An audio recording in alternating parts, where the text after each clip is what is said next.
Indonesia. Salam Nusantara dari Sabang sampai Merauke, dari Minang sampai Pulau Rote. Mantalah iman kita, mantalah kasih kita, mantalah pengharapan kita. Tentunya dalam Yesus Kristus menjadi Tuhan dan Juru Selamat kita dan Juru Selamat dunia. Jangan katakan bahwa Yesus bukan Tuhan, jangan katakan pula bahwa Yesus bukan Juru Selamat. Dia adalah Tuhan, Dia adalah Juru Selamat. Kalau engkau percaya, engkau akan diselamatkan. Engkau tidak percaya, engkau akan dihukum. Yohanes 3 ayat 36. Dan karena Yesus sudah berkata dalam Yohanes 14 ayat yang ke-6, akulah jalan dan kebenaran dan hidup. Tiada seorang sampai kepada Allah kalau tidak melalui aku. Haleluya. Dan Petrus mengatakan dalam Kisah Rasul 4 ayat 12, dan keselamatan tidak ada dalam siapapun juga selain dalam Dia Yesus Kristus, karena di bawah kolong langit ini tidak ada nama lain yang diberikan kepada manusia yang olehnya kita diselamatkan. Dan juga Rasul Paulus mengatakan dalam Kisah Rasul 16 ayat 31, percayalah kepada Tuhan Yesus Kristus, maka engkau akan diselamatkan, engkau dan seisi rumahmu. Mantap! Selamat sore bagi kita semuanya. Kiranya kekuatan Tuhan, kekuatan firman, kekuatan Roh Kudus, kekuatan doa, kekuatan iman akan terus menyertai setiap kehidupan kita dalam perjalanan ini. Dan juga damai Allah, damai sejahtera Allah yang melampaui segala akal, yang berlimpah-limpah, selalu kita nikmati di dalam kehidupan kita. Kiranya Tuhan Yesus memberkati, dan apapun yang menjadi pergumulan kita, kita serahkan sama Tuhan, percaya bahwa Tuhan itu penolong yang abadi. Mari kita berdoa sebelum kita mendengarkan firman Allah. Dalam nama Yesus Kristus, kiranya Tuhan menolong para audiens kami dengan segala pergumulan mereka. Engkau menjadi penolong, menjadi pembela, menyelesaikan setiap masalah mereka. Terima kasih. Dan ketika kami mendengarkan firman Allah, taruhkan firman-Mu dalam hati kami dan dapat kami aplikasikan dalam hidup kesehari-harian kami. Dalam nama Yesus, haleluya. Amin. Saya akan membawakan masih dalam Mazmur 1 ayat 1 sampai dengan 3. Berbahagialah orang yang tidak berjalan menurut nasihat orang fasik, yang tidak duduk dalam kumpulan pencemooh, tetapi yang kesukaannya ialah Taurat Tuhan, dan yang merenungkan Taurat itu siang dan malam.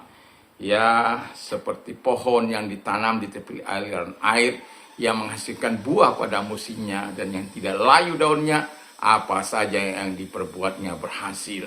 Kalau engkau mau selalu berhasil dalam hidupmu, selalu renungkan firman Allah seperti Yosua yang diperintahkan Allah untuk merenungkan firman Allah siang dan malam, dan selantiasa bertindak sesuai dengan firman itu. Jadi jangan keluar dari firman Allah. Saya akan memperkatakan firman Allah ini lagi, dan berbahagialah orang yang tidak berjalan menurut nasihat orang fasik, yang tidak duduk dalam kumpulan, yang tidak berdiri di jalan orang berdosa, yang tidak duduk dalam kumpulan pencemooh, tetapi yang kesukaannya ialah Taurat Tuhan, dan yang merenungkan Taurat itu siang dan malam. Ia seperti pohon yang ditanam di tepi aliran air, yang menghasilkan buah pada musimnya, dan yang tidak layu daunnya, apa saja yang diperbuatnya berhasil. Satu kali lagi. Alkitab mengatakan dengan jelas, berbahagialah orang yang tidak berjalan menurut nasihat orang fasik, yang tidak berdiri di jalan orang berdosa, yang tidak duduk dan yang tidak duduk dalam kumpulan pencemooh, tetapi yang kesukaannya ialah Taurat Tuhan, dan yang merenungkan Taurat itu siang dan malam. Ia seperti pohon yang ditanam di tepi aliran air, yang menghasilkan buah pada musimnya, dan yang tidak layu daunnya, apa saja yang diperbuatnya berhasil. Puji nama Tuhan. Tadi pagi saya sudah menyampaikan orang yang berbahagia. Ini bagian kedua, orang yang berbahagia disebut dalam kisah dalam Mazmur 1 ayat 1 sampai dengan 3. Yang pertama tadi pagi tadi saya ingatkan kita sekali lagi, bahwa yang disebut orang yang berbahagia itu adalah orang yang tidak berjalan menurut nasihat orang fasik, yang tidak berdiri di jalan orang berdosa, yang tidak duduk dalam kumpulan pencemooh. Bagian kedua ini yaitu kesukaannya, tetapi yang kesukaannya ialah Taurat Tuhan. Haleluya. Apakah kesukaan kita Taurat Tuhan? Pertanyaan saya, kalau kita menyukai firman Allah, mencintai firman Allah sebanyak apa yang kita taruh dalam hati kita. Saya akan terus mendorong kita untuk terus memperkatakan satu dua ayat dalam kehidupan kita. Karena firman Allah ini sangat bermanfaat dalam hidup kita, dalam mengembangkan rohani kita, pertumbuhan iman kita kepada Dia. Sehingga ketika badai datang, kalau kita tahu firman Allah, maka kita tidak akan tersesat. Makanya firman Allah katakan dalam Mazmur 19 ayat yang ke-11, aku telah menaruh firman dalam hatiku supaya aku tidak berdosa kepadamu. I have hidden your word in my heart that I may not sin against you. Your word is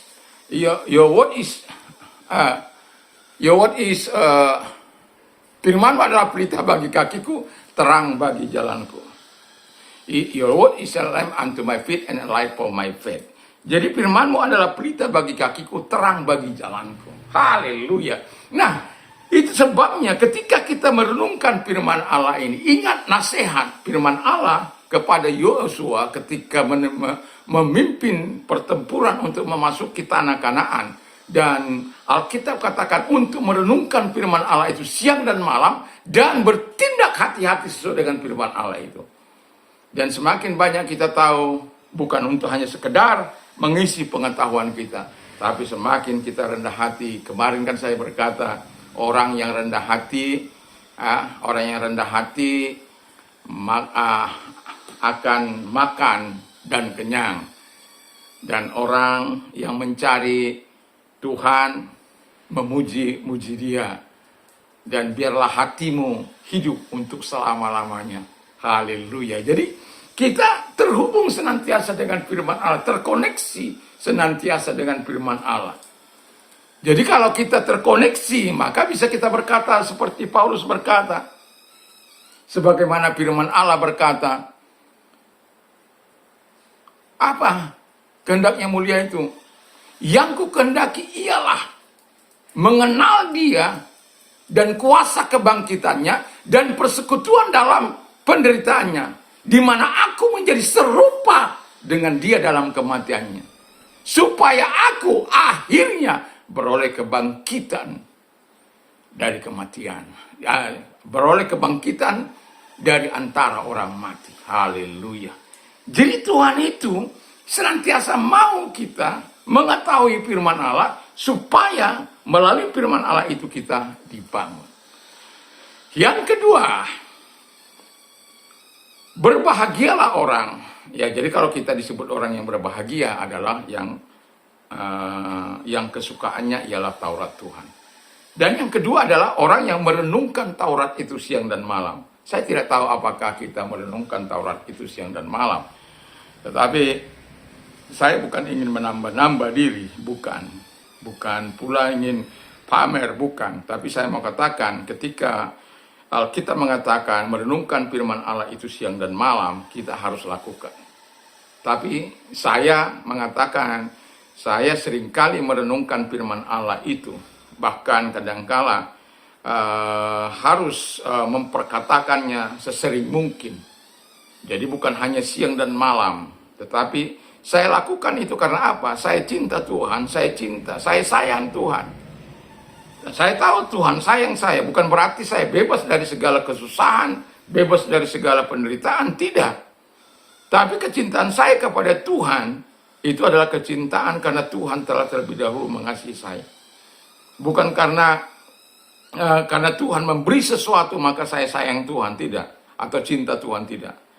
Tapi karena saya tahu betapa hidup saya terubahkan ketika saya bergaul karib dengan setan selama 27 tahun.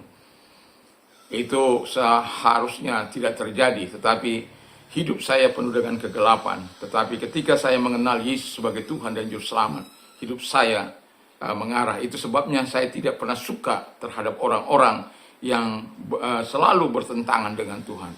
Dan saya akan berdiri selalu berdampingan dengan Tuhan. Tidak peduli siapapun yang saya hadapi. Kenapa? Firman Allah katakan merenungkan firman Allah itu, ketika kita bisa merenungkan firman Allah itu, lalu penerapannya adalah aplikasinya dalam kehidupan sehari-hari kita. Jadi ke dalam kehidupan sehari-hari kita, ya kita aplikasikan. Kalau mengasihi sesama, kasihi. Kasihi musuhmu, kasihi. Tegur, lebih baik tegurannya nyata-nyata daripada kasih yang sembunyi-sembunyi. Tapi nggak semua orang bisa kuat dengan itu. Bahkan sekelas Rasul Paulus kepada jemaat Galatia dalam Galatia 4 ayat 16. Apakah karena aku mengatakan kebenaran kepadamu, engkau menjadi musuhku? Tapi seringkali ketika orang menyatakan kebenaran, apalagi di depan umum, itu akan menjadi palu godam yang menghancurkan. Kalau kepedihan itu membawa perubahan baginya, dia akan bersyukur kepada Anda. Tapi kalau palu itu yang menghantam hatinya, membawa dia kepada hal yang jauh lebih jahat. Tapi apapun itu, Tuhan, ingat, Tuhan selalu bersama dengan kita. Pikirkan saja perenungan firman Allah. Makanya ketika saya tahu ada orang-orang yang berniat jahat terhadap saya tidak ingin membalas ya yang jahat dengan yang jahat, tapi kalahkan kejahatan dengan kebaikan. Tapi saya memberikan tempat murka bagi Allah. Apa yang dikatakan dalam Roma 12 ayat 19, pembalasan itu hakku. Jadi kalau pembalasan itu hakku, berikan ruang bagi dia. Jangan engkau balas. Karena ketika engkau membalas, itu bisa berlebihan, bisa kurang.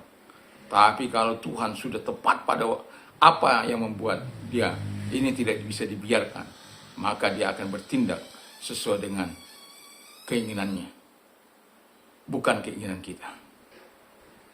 Jadi itu sebabnya kita harus suka terhadap firman Allah, Taurat Allah itu, dan suka merenungkannya siang dan malam. Jadi kalau kita lakukan itu, maka kita adalah orang yang berbahagia. Bahkan dikatakan, ia seperti pohon yang ditanam di tepi aliran air. Jadi artinya bahwa dia akan senantiasa seperti firman Allah ini, dia akan, dengan kata lain yang saya mau katakan, ketika dia merenungkan, menyukai firman Allah, merenungkan, Tuhan akan memberkati. Sebab apa dikatakan? Ia akan seperti pohon yang ditanam di tepi aliran air, ia menghasilkan buah pada musimnya. Tetap ada proses. Yang tidak layu daunnya, apa saja yang diperbuatnya berhasil. Wow, bukankah itu impian setiap orang yang percaya keberhasilan? Tapi jangan keberhasilan ditentukan oleh karena kehebatan kita, bukan. Tapi karena Tuhan. Supaya itu membawa kebahagiaan, standar kebahagiaan kita, standar keberhasilan kita akan berbeda dengan standar dunia ini. Standar keilahian itu diukur dengan penurutan kita dengan firman Allah. Dan itulah sebabnya saya mengatakan keberhasilan kita ditentukan oleh ketundukan dan ketaatan kita kepada Tuhan. Jadi mari kita merenungkan firman Allah itu siang dan malam, supaya engkau nikmati kebaikan Tuhan itu, supaya engkau disebut orang yang berbahagia. Ada perbedaan antara orang yang menurut Tuhan dengan orang yang tidak menurut Tuhan.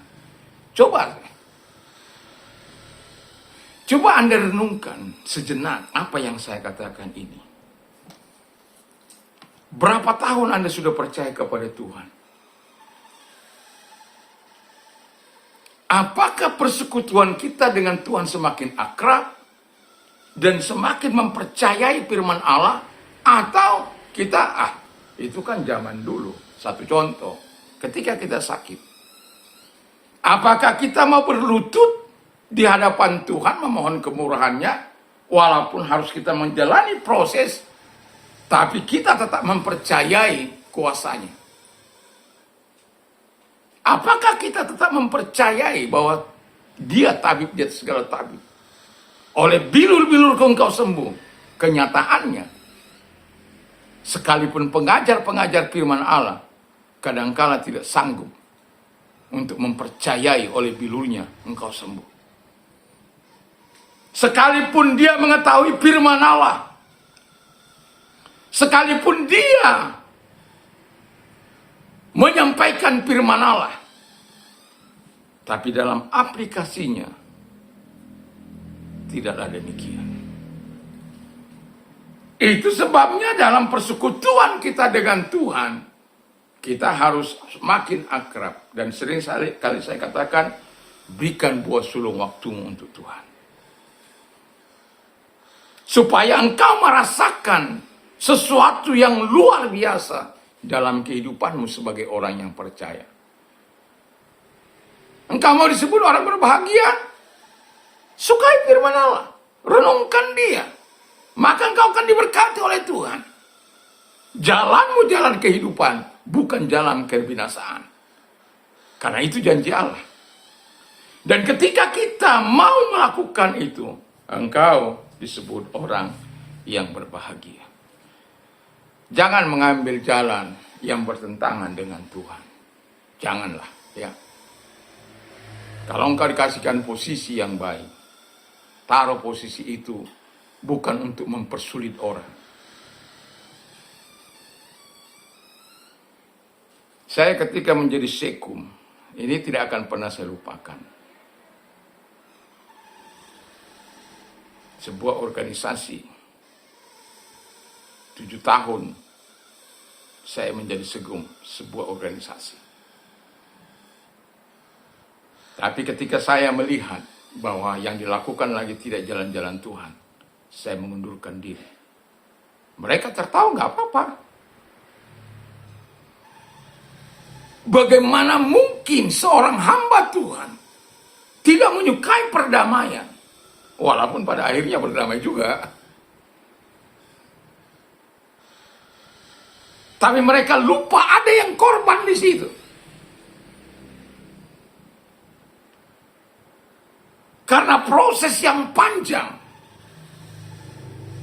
untuk mendamaikan seorang hamba Tuhan dengan hamba Tuhan, itu tidaklah gampang. Lebih gampang dengan jemaat, dengan dalil-dalil kebenaran firman Allah. Tapi saya mau katakan, dalilmu akan menjadi mentah tanpa engkau melakukan dalam kehidupan ini. Syaratnya adalah lakukan kebenaran firman Allah, maka engkau akan disebut berbahagia. Kiranya Tuhan Yesus memberkati kita. Mau disebut berbahagia? Mari sukai firman Allah, merenungkan dan nikmati berkat Allah menuju kepada jalan kehidupan itu. Tuhan Yesus memberkati. Mari kita tunduk kepala kita berdoa. Terima kasih Tuhan. Kiranya Tuhan menolong kami untuk tetap memilih jalan orang yang berbahagia itu. Di dalam nama Yesus Kristus, kami sungguh bersyukur, kami berterima kasih kepada Bapa di surga. Kiranya Tuhan menolong kami menyatakan kasih-Mu dalam nama Yesus Kristus. Biarlah kemurahan Tuhan, kebaikan Tuhan senantiasa ada pada hidup kami. Kalau engkau sedang sakit, apapun sakit penyakitmu, percaya Tuhan mampu menolong kau, Tuhan mampu hadir dimanapun engkau berada. Kalau engkau di rumah sakit terbaring, atau di rumah terbaring, percaya pada Tuhan. Tuhan mampu menjamah engkau. Mari, arahkan tanganmu kepada Tuhan. Kita berdoa. Bapa di surga, kau lihat tangan-tangan yang diarahkan kepadamu saat kami berdoa ini. Mari dimanapun, kapanpun mereka mempercayai ketika kami berdoa ini Bapa di surga bersama. Kiranya Tuhan memberkati dan menyatakan kuasa-Mu dalam hidup mereka. Dalam nama Yesus, segala sakit penyakit yang mereka derita, aku perintahkan dalam nama Yesus, keluar oleh bilu Yesus, engkau sembuh, oleh kuasanya engkau sembuh. Jamah dia, jamah Tuhan. Terima kasih. Kami bersyukur dalam nama Yesus. Dan kalau engkau sedang mengalami kebangkrutan, mengalami masalah yang besar, datang pada Tuhan. Yesus berkata, marilah kepadaku hai kamu yang letih lesu dan beban berat, aku akan memberikan kelegaan bagimu. Saya tahu masa-masa ini adalah masa-masa yang sulit. Tapi jangan pikirkan masa-masa sulit, pikirkan bagaimana engkau dengan Tuhan. Karena Tuhan bisa membuka jalan saat tiada jalan. Tuhan bisa membuka pintu rahmat-Nya saat semua pintu terbuka, tertutup. Dan itu sebabnya saya mau katakan, Tuhan ahli dalam membuka segala pintu rahmat, pintu kemurahan, pintu kasih sayang, asal engkau mau hidup memilih jalan orang berbahagia itu. Mari arahkan tanganmu kepada Tuhan, kita berdoa dalam nama Yesus. Mari engkau datang kepada mereka, nyatakan kekuatanmu, kuasamu kepada mereka untuk menolong mereka. Sehingga sebagaimana firman Allah berseru kepadaku, pada waktu kesesakan aku akan meluputkan engkau, luputkan mereka, dan berikan solusi yang terbaik dari Tuhan kepada mereka untuk mengatasi persoalan dan berkati apapun yang mereka kerjakan, selama itu menyenangkan hati Tuhan. Terima kasih, kami bersyukur dalam nama Yesus. Haleluya, haleluya, haleluya. Amin. Tuhan memberkati kita. Dan juga kalau Anda ingin berdonasi, ada nomor-nomor di bawah ini. Tuhan Yesus memberkati. Selamat sore. Dan ingat, kalau kita mau istirahat nanti malam, ingatlah untuk berdoa, membaca firman Allah, memperkatakan firman Allah. Ya. Jadi kami keluarga, sebagai kesaksian, kami melakukannya. Kalaupun ada di antara kami yang terlebih dahulu tertidur oleh karena kelelahan dari satu pekerjaan atau apapun, tetapi kami tidak akan pernah melupakan persekutuan baik secara pribadi sebelum kami tidur. Itu wajib hukumnya untuk terus bersama dengan Tuhan. Dan perkatakan firman Allah sebelum engkau terlelap dalam bersama tidurmu. Kiranya Tuhan Yesus memberkati. Mantap, mantap, mantap.